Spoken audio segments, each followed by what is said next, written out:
안녕하세요. 스포츠고니의 김민곤입니다.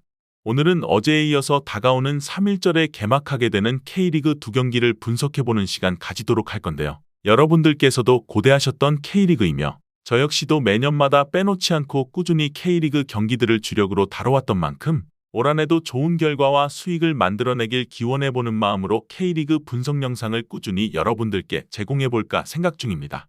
여러분들께서도 보시는 분석이 어느 정도 설득력이 있으셨다면 좋아요와 구독 한번 부탁드리면서 오늘의 승부식 27회차 K리그 개막전 두 경기 분석 지금 바로 시작해보도록 하겠습니다. 먼저 오늘의 첫 번째 경기는 울산현대와 포항스틸러스의 맞대결입니다. 울산은 지난 아시아 챔피언스 리그에서 고흐를 상대로 어느 정도 내용에서는 고전했지만 2승으로 깔끔하게 8강에 진출하는 데 성공했습니다. 일단 울산은 무엇보다도 초반이 중요한 상황인데 ACL 일정과 함께 포항과 전북을 극초반에 한 번씩 만나기 때문입니다. 일단 울산의 주도권을 잡아내는 운영은 지속될 것으로 보이는 상황이며 다만 지난 고흐전에서도 지난 시즌과 마찬가지로 고흐의 압박에 상당히 고전하는 양상은 여전한 모습이었습니다.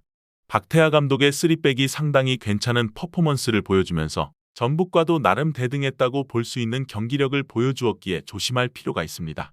물론 조현우와 김영권이 포진된 수비라인의 퀄리티 자체는 괜찮은 편이고 황석호가 생각보다 낮은 위치에서 빌드업을 하면서 압박을 벗겨내는 모습을 보여주는 등 밑에서 빌드업을 하는 상황에서는 조금은 덜 불안할 수 있는 모습을 보여준 점은 인상적이었습니다.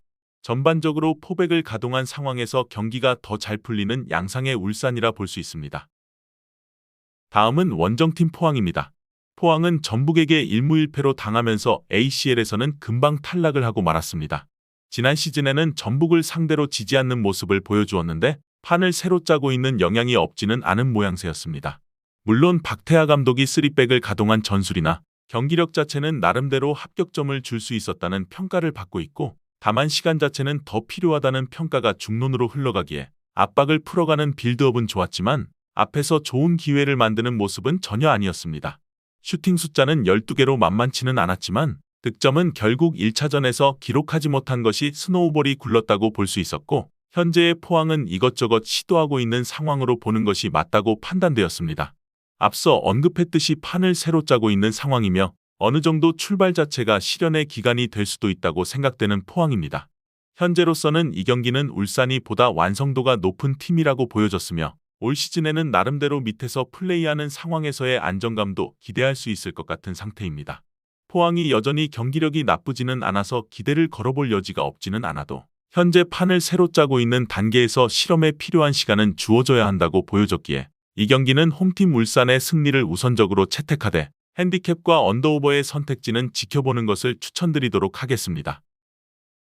다음은 전북현대와 대전시티즌의 맞대결입니다. 홈팀 전북은 포항을 극복하고 ACL 8강 진출에 성공했습니다. 지난 시즌 포항을 상대로는 승리를 거두지 못했던 전북인데 시즌 극초반부터 포항을 이기는 좋은 모습을 보여주었습니다. 특히나 4-4-2 상황에서 풀백들의 높은 공격 가담을 컨셉으로 잡은 모습이었는데요. 물론 이 전술은 중원에서의 공간이나 측면 자원들의 체력이 극단적으로 소모되는 양상이 짙었고 일단 시즌 초반에는 송민규가 내려오면서 중원의 공백을 메우고 김태환의 영입으로 얼리크로스 상황에서 강점을 보이는 등 보여주는 경기력 자체는 나쁘지 않은 상황의 전북이라고 볼 수 있습니다. 다음은 원정팀 대전시티즌입니다. 올 시즌에는 상위 스플릿으로 가는 것을 목표로 삼고 있을 것이고 내친김에는 ACL 진출까지도 목표로 삼고 있을 것으로 보이는 상황입니다.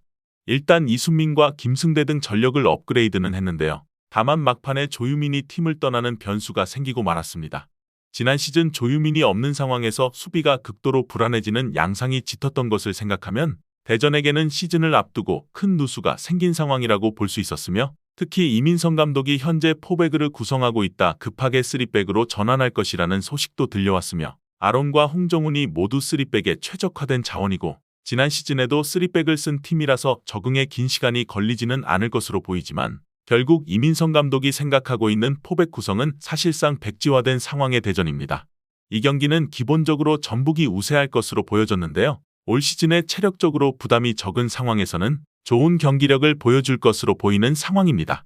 대전의 경우 조유민의 공백과 함께 올 시즌 이민성 감독이 생각한 포백이 사실상 백지화된 상태이며 3백에 대한 적응력은 대전이 걱정할 필요가 없을 것으로 보이지만 사실 3백을 굴리던 상황에서도 조유민이 없으면 불안정한 수비였다는 것을 부정하기는 어려운 만큼 이 경기는 홈팀 전북의 승리와 핸디캡 승리를 우선적으로 채택해보면서 마무리해보도록 하겠습니다. 오늘 준비한 경기 분석은 여기까지입니다. 여러분들께서 보시는 분석이 조금이나마 도움이 되셨거나 준비한 분석에서 궁금하신 부분이 있으시다면 댓글로 말씀해 주시면 성실히 답변 도와드리겠습니다. 또한 현재의 분석을 토대로 한 최종적인 승부식 조합과 영상에서 다루지 않은 경기들에 대한 정보와 분석이 필요하신 분들께서는 하단의 댓글에 링크를 통해 경기 분석 문의 주시면 해외 축구 정보 공유방으로 무료로 입장 도와드리고 있으니 꼭 오셔서 추가적인 정보와 조합까지 받아보시는 것을 권장드리면서 오늘의 분석은 마무리해 보도록 하겠습니다. 시청해주신 모든 분들 감사합니다.